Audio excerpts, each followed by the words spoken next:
This is the Rushelin channel and welcome to part 2 of my Accompong Maroon trip, where we will continue the conversation with Chief Richard Currie, who is the leader of the Leeward Maroons, which are located in the cockpit country of Jamaica on the western part of the island. There is another set of Maroons called the Windward Maroons. They are located on the eastern side of the island. I actually visited the Windward Maroons in Portland last year, and I will leave the links to the videos in the description bar below. Both groups of Maroons signed treaties in 1738 and 1739 with the British government who ruled Jamaica at the time. According to the Jamaican Constitution that was developed when Jamaica became independent from the British, it states that the laws existed prior to independence are to remain in force after independence. This therefore means to the Maroons that the treaty that was signed prior to independence, which allowed their existence to be legally recognized as free people with their own leader, laws, land, these were to remain as it was. There is, however, a blur in the current status of the Maroons at this point, as there has been no signing or re-signing of any agreement between the Maroons and the current government of Jamaica, nor recognition as an autonomous territory. It is the daily plight of the Maroons to be recognized and to have a clearer understanding and agreement on the way forward. Guys, there is literally so much to learn about the Maroons, so I'm going to encourage you to just keep watching as we speak to Chief Richard Currie, who has a wealth of information to share with us about the Maroons and to answer a lot of those questions that you guys sent me to ask him. I asked him all of them, so just keep on watching. Remember to like, comment, share, and subscribe, and let's get into the video. Let's go, let's go, let's go, let's go, let's go. So Chief, I'm going to go back to this question again because I get this question over and over and over and over and over. Give me an answer in the shortest, simplest term. Yeah. Can a non-Maroon person come and buy house in Maroon Town? Can they buy land? Can they buy a property?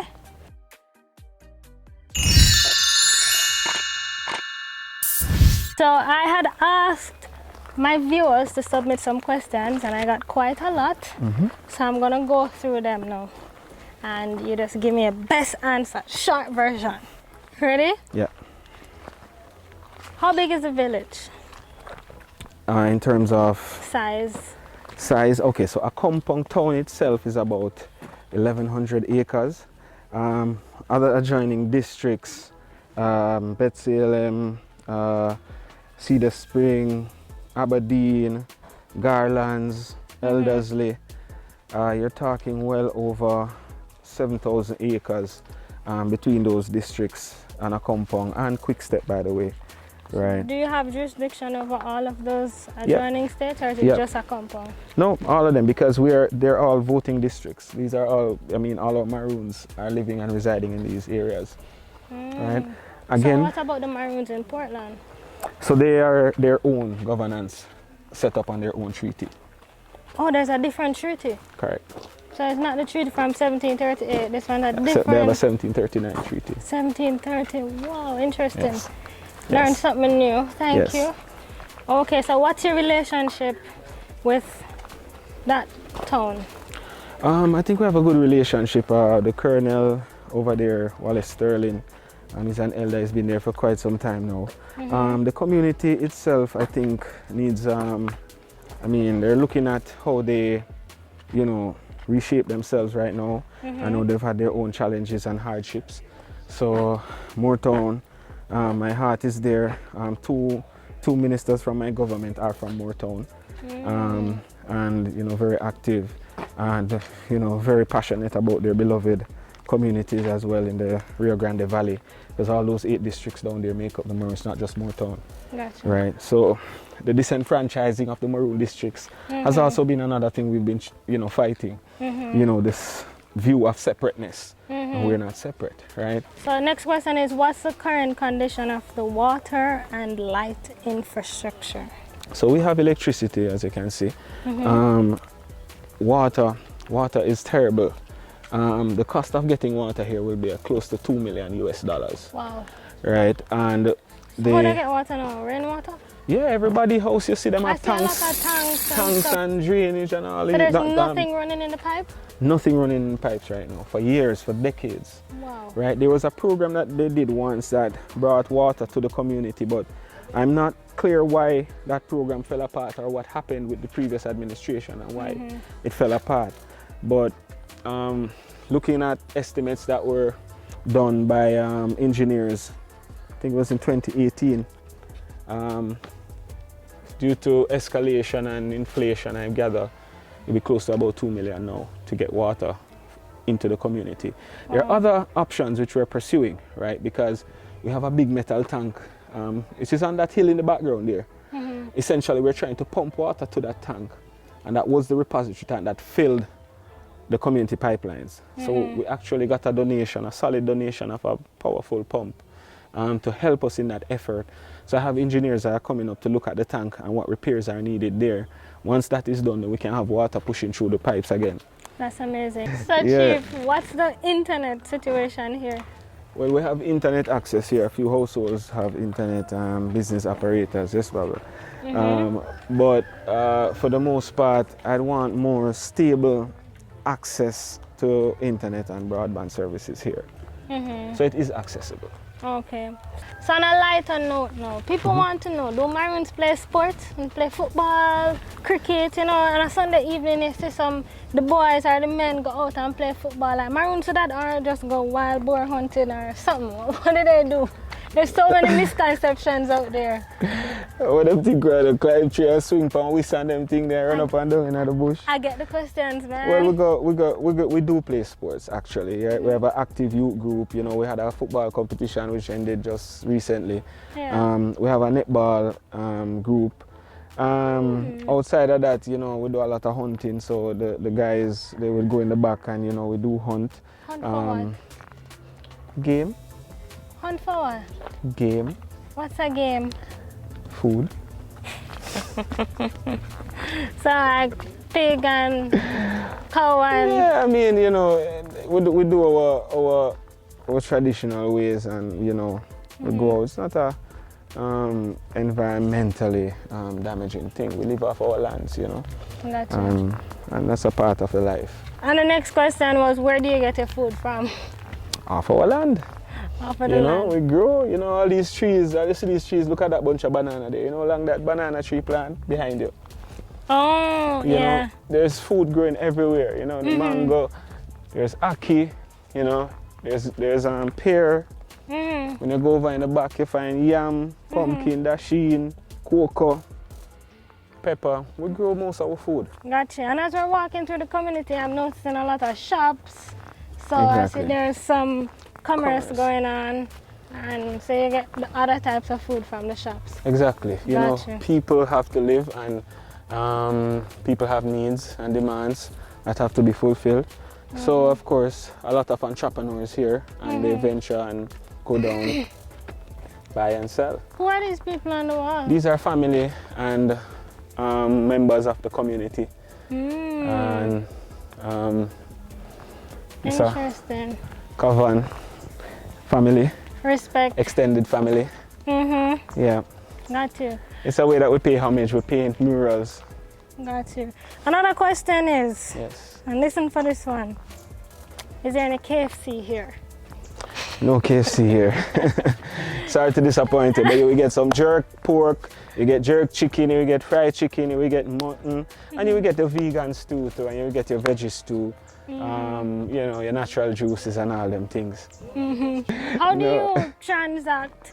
Are there any ATMs here? How people? No, that's how a big. They do that? Yeah, that's another big deficiency here. I've been in dialogue with a bank, and you know, we're looking at how we can get an ATM machine in the territory, because really, between Aberdeen, Silo, Accompong, Salem, Eldersley, all those districts, they have to travel all the way to Santa Cruz, like a 45-minute drive to access an ATM machine.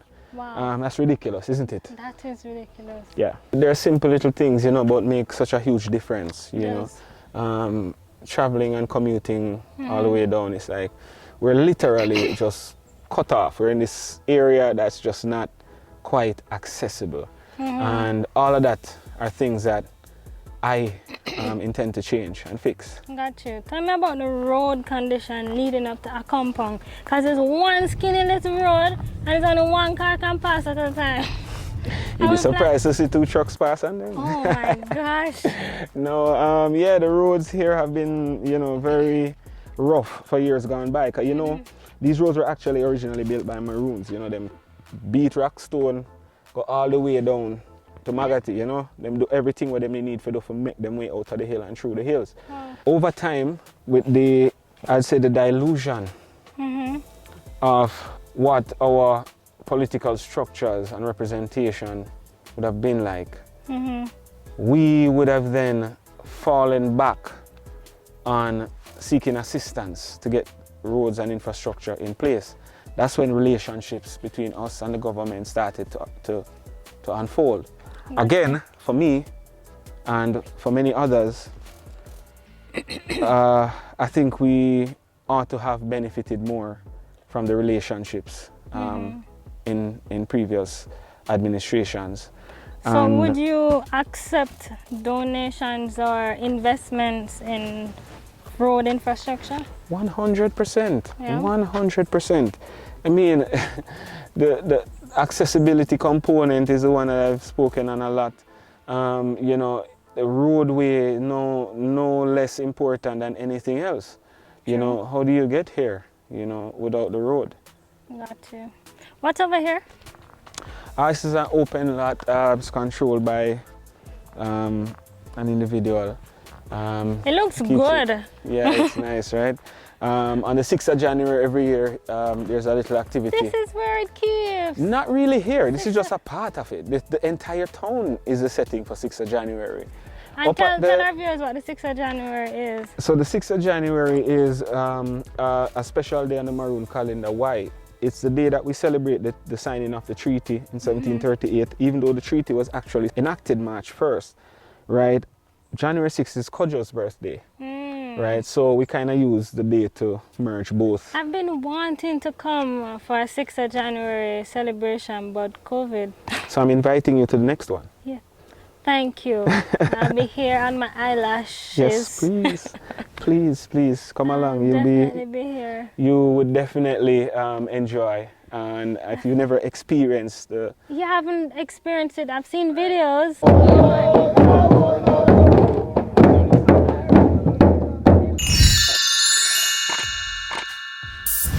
Boy, all this walk, the sun hot. This is a different sun up at Accompong, guys. Yeah, Trust me, it hot. I know the Maroons do it through the bushes back then. That's right, the traditional head wrap is there. Speaking of head wrap, the people ask me to ask you, like, where you get your fashion from? Everybody been loving your attire, the dashiki. They want to know if everybody in Maroon Town in Accompong dress like that, or it's just you. Is your style? No, it's not my style. I mean, typically, Maroons have always dressed a certain way, you know, and it goes as far back as our ancestors, and of course, many of the unspoken religions, particularly Muslims, you know, the Muslim religion was a big part of the Maroon culture, you know, before Christianity, which was brought here by the colonizers, you know. Most of who resided here practiced many means of spiritual ascension and spiritual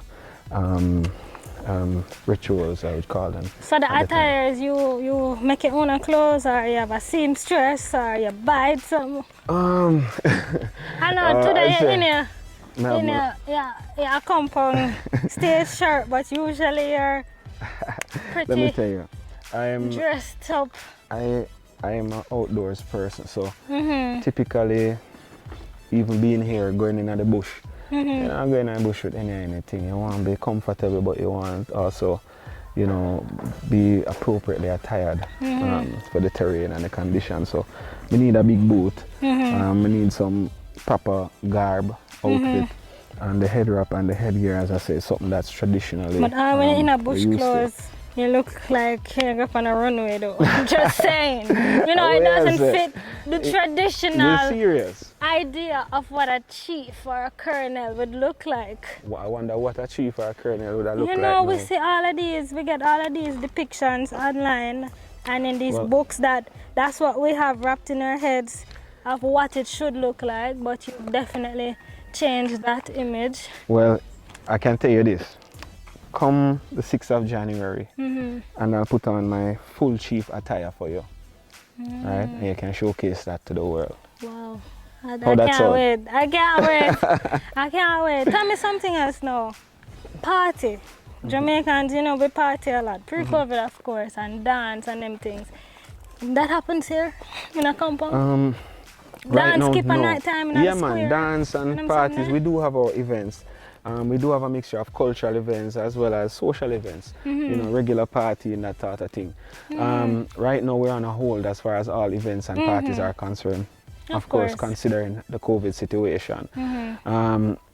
Our citizens are also keen on what's happening, and a lot of them are elders and they fear for their health. It's my responsibility to look out for them and to protect them, you know. So we've issued a stop order on all events towards the end of this month. We'll then meet again as a community, as a council, and decide how we move forward. Gotcha. Very responsible. What holidays do you celebrate? Do you celebrate Independence Day, Jamaica's independence, August 1st and 6th? Well, it's a calendar event that has been etched in our minds. Majority of Maroons would have identified on the day as well. But the true independence of our state was in 1738. Chief, I want to ask you more questions about the sun hat. Yes. Over right here, sir. Come, we walk towards where we go. Towards where? To where the herbalist is. Do Maroons celebrate birthdays? We do. Do you celebrate Christmas? Some Maroons do. Easter? Yes, some Maroons do. Heroes Day? Well, Nanny is up there, right? We have Nanny Day in Mooretown, which is celebrating their own independence, if you want to call it that. Gotcha. Recognition of Queen Nanny. So has there ever been a female chief? Not here in Accompong, but I know of Colonel Douglas in Charlestown. Okay. What about Mama G?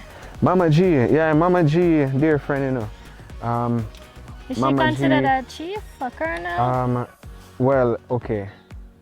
Mama G had an appointment, I believe was done by the Surinamese. Yeah, she did Maroons. mention that. Right. She's a recognized elder of the Maroon community, and I think her accreditations were in that accord. Right. She has a good, powerful voice for the people, and I think she does her best to utilize that. I had the pleasure of speaking with her some years ago. Very nice lady. Yes. She's a very good ambassador for the voices of the Maroon diaspora. Yeah. Housing in Accompong.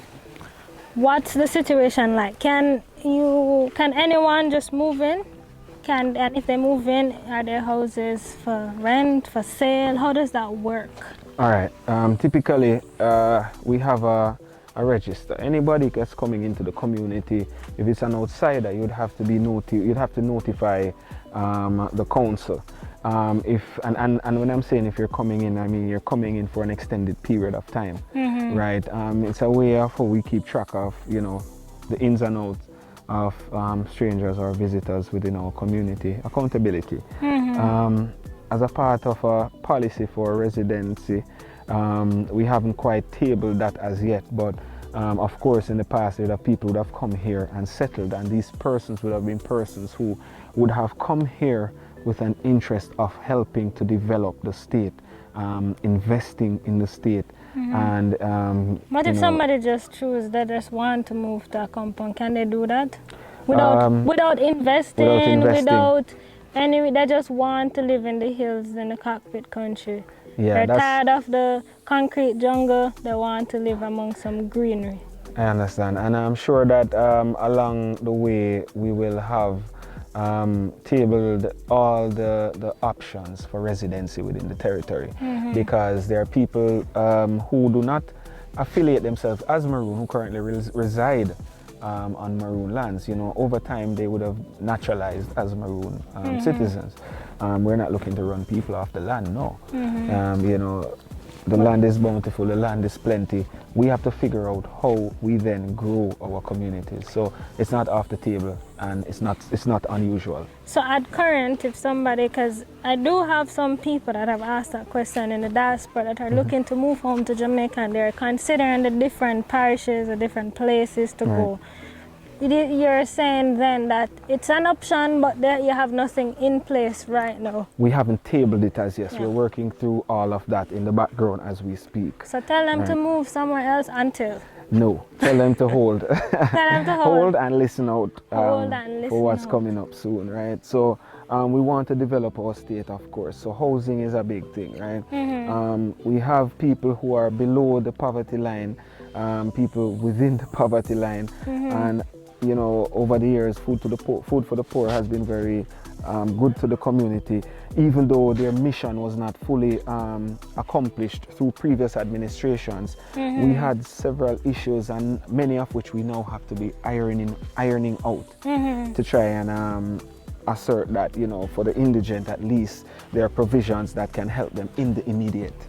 Right. Gotcha. Outside of that, we want to provide housing for our people, and sustainable housing with farming lands and other recreational facilities in place. So people looking to come for short-term stays, Airbnbs, are those available? Are hostels available? Motels, bed and breakfast, stuff like that? Yes, there are many Airbnbs available in the community. There are also two villas.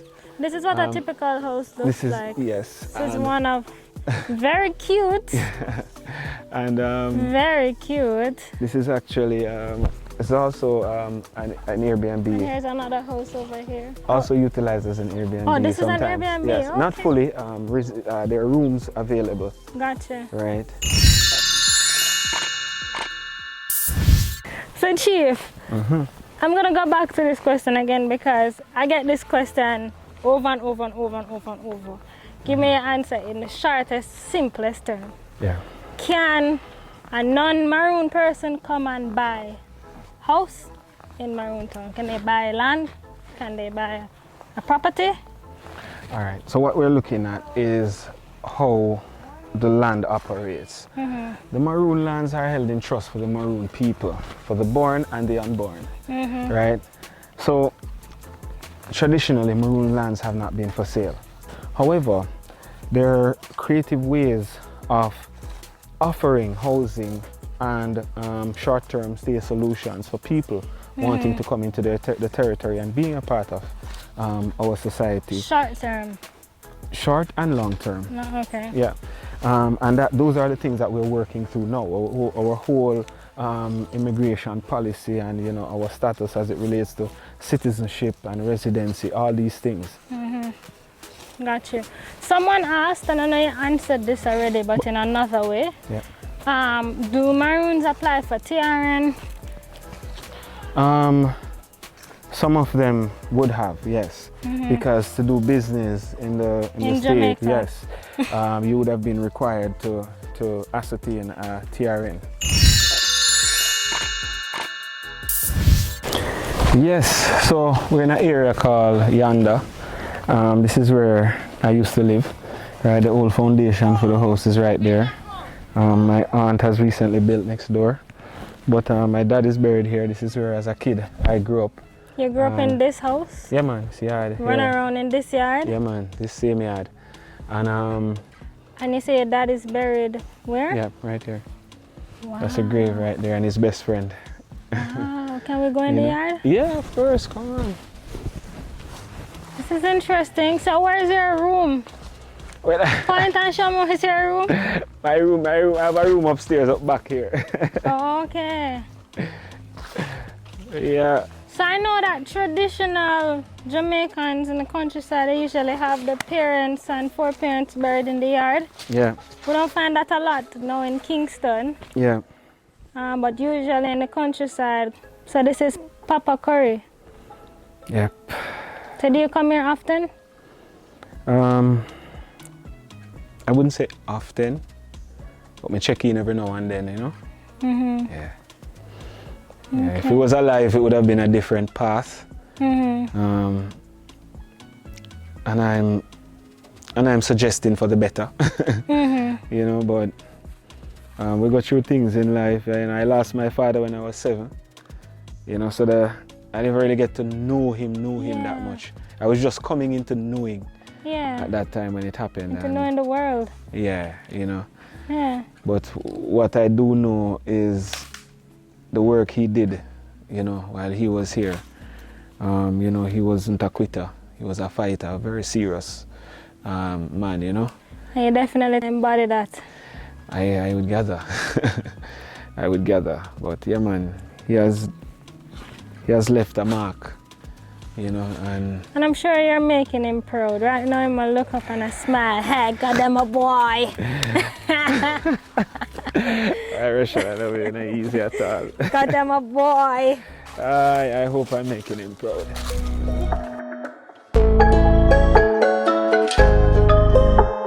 Yeah, so Kinder was always my backyard, you know? Mm-hmm. So as a little youth, I never the far from the energy of the town, the heart of the town. So we're walking to this place now called Kinder. Well, it's a tree. It's an area. It's a celebratory area. Right. A spiritual ground. Kinder is one of our sacred spots in the town. It was where the warriors met. Kojo and the man them would gather.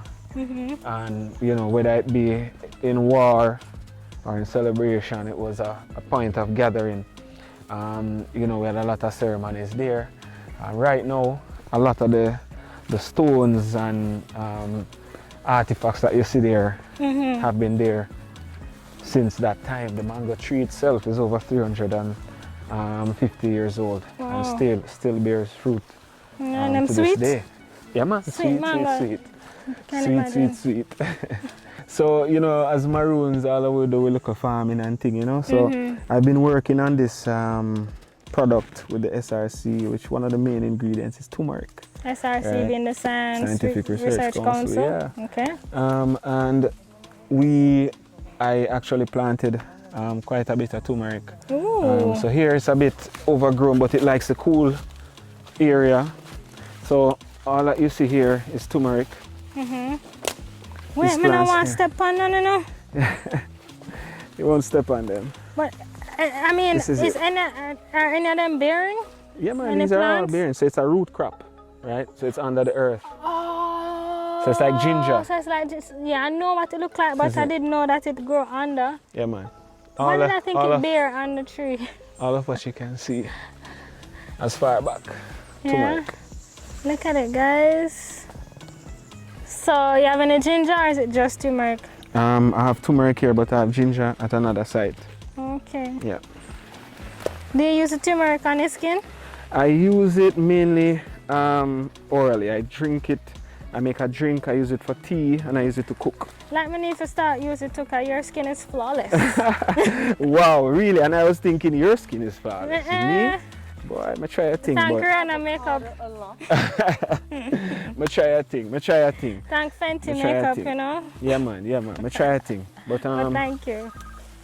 But turmeric is used, you know, in many ways here. Yeah. You know, it's a base of curry. You know, curry powder seasoning. Yeah, turmeric and coriander. Alright, so. And spices. Gotcha. So you look like you know your way around the kitchen, though. Boy, you know, I've been learning. I won't tell anybody I'm a chef, because I'm not, but I've been trying and I've been learning. Yeah, so as I said, we're going up to Kinder now, which is...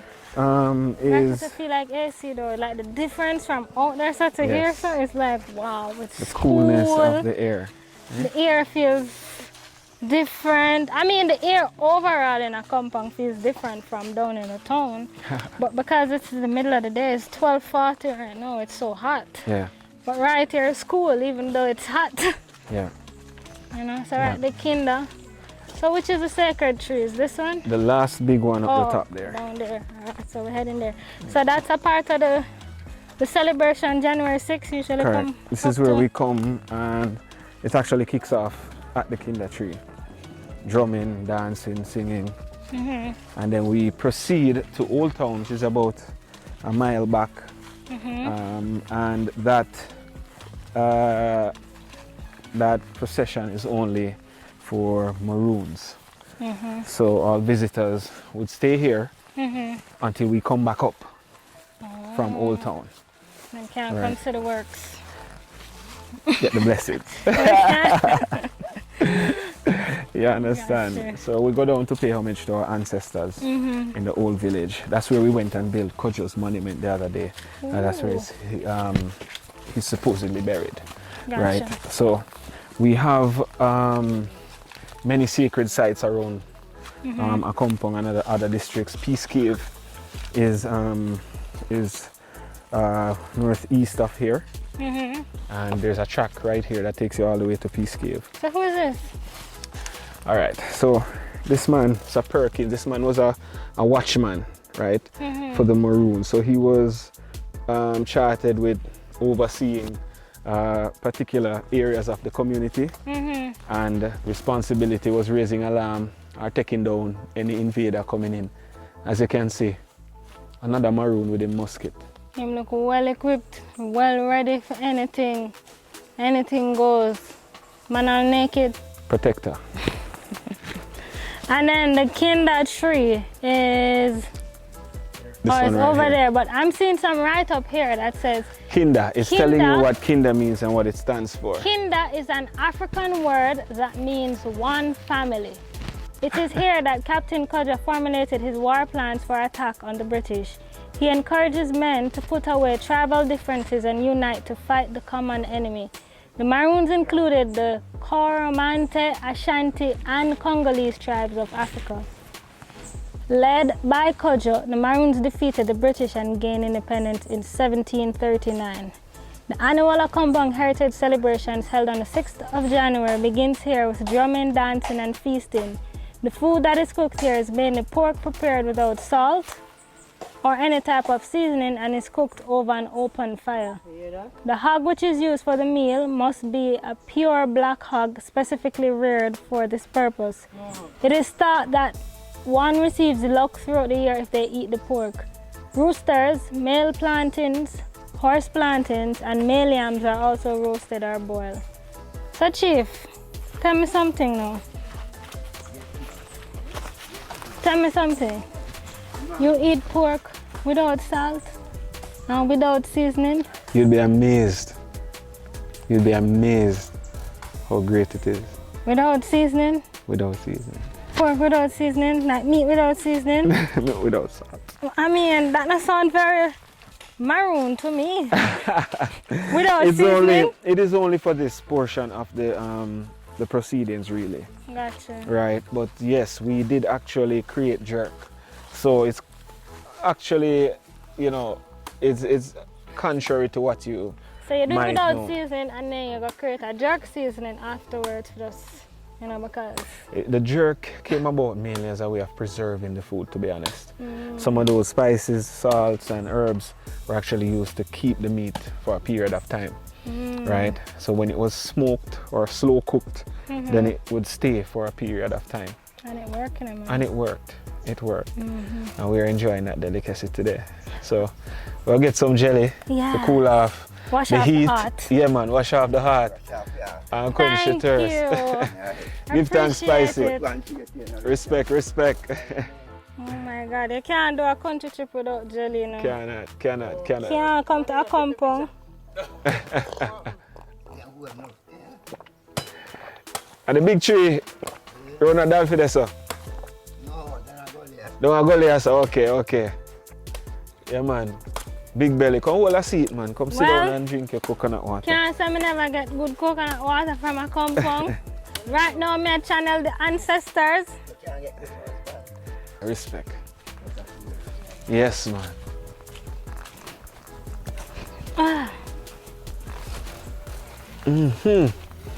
So these same stones you're sitting on here were the same stones that Captain Kojo and some of the warriors would have sat Kojo. and deliberated. Some ancestors about. Okay, pay respect to my ancestors. Feels good. I'm feeling it. Coconut water tastes good though. Yeah, kind of fresh, but it works. Mine's sweet. And the rain, so a whole lot of rain that we have in. Mine's sweet. Yeah? Refreshing, very refreshing.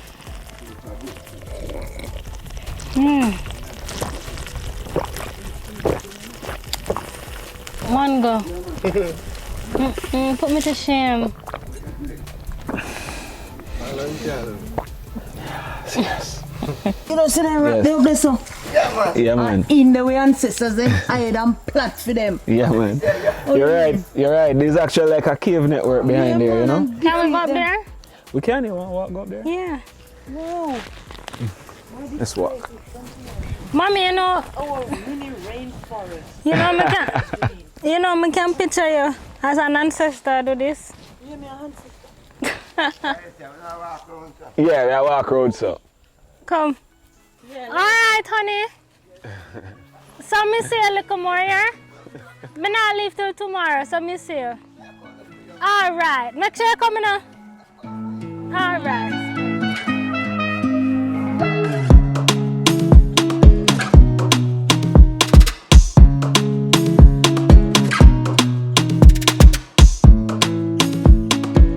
Well, we can actually go in the cave. Let's look at the view. So you're looking south.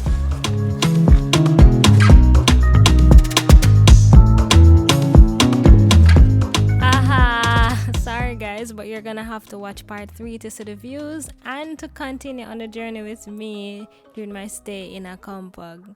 I want to say thank you so much for watching. I hope you found this video interesting, informative. If you did, definitely leave a comment in the comment section below. Let's have a conversation. Let me know what your favorite part is.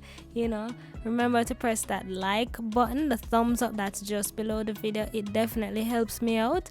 Share the video with your friends and your family members so they can learn too. And of course, subscribe to the channel so that you can be notified every time I post a new video.